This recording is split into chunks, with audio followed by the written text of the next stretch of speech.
ಸೂಜಿ, brush, glycerine, cover slip, ಕಣ್ಣುಕೊಂಡ ಸಸ್ಯದ ತಾಜಾ ಎಲೆ, ಗಾಜಿನ ಸ್ಲೈಡ್, ವಾಚ್ ಗ್ಲಾಸ್ಗಳು. ಕಣ್ಣುಕೊಂಡ ಸಸ್ಯದ ತಾಜಾ ಎಲೆಯನ್ನು ತೆಗೆದುಕೊಳ್ಳಿ. ಎಲೆಯನ್ನು ಮಡಚಿ ಮತ್ತು ಕರಚಿದ ಎಲೆಯ ಕೆಳಭಾಗವನ್ನು ನಿಧಾನವಾಗಿ ಕತ್ತರಿಸಿ ತೆಗೆಯಿರಿ.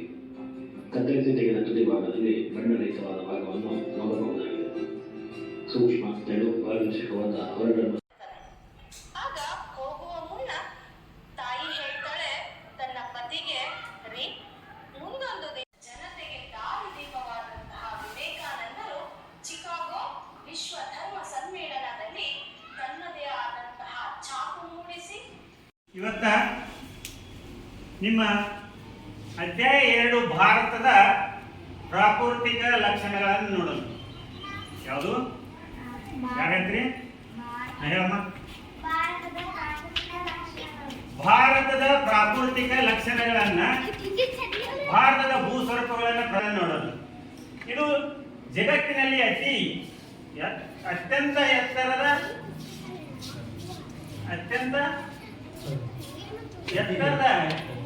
ಅತಿ ಎತ್ತರ ಶಿಖರ, ಆಳವಾದ ಕಣಿವೆಗಳನ್ನು, ಹಿಮ ನದಿಗಳನ್ನು ಹೊಂದಿದೆ.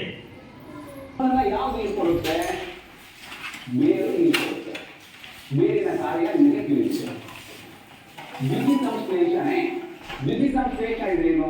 ಸಸ್ಯಗಳಲ್ಲಿ ಆಹಾರ ತಯಾರಿಸುವ ಪ್ರಕ್ರಿಯೆ. ಕಾರ್ಬನ್ ಡೈಆಕ್ಸೈಡು, ಬೆಳಕು, ನೀರು ಮತ್ತು ಮುಖಾಂತರ ಏನು ಮಾಡುತ್ತೆ? ಅನಿಲಗಳ ವಿನಿಮಯ ಕ್ರಿಯೆ ನಡೆಯುತ್ತೆ.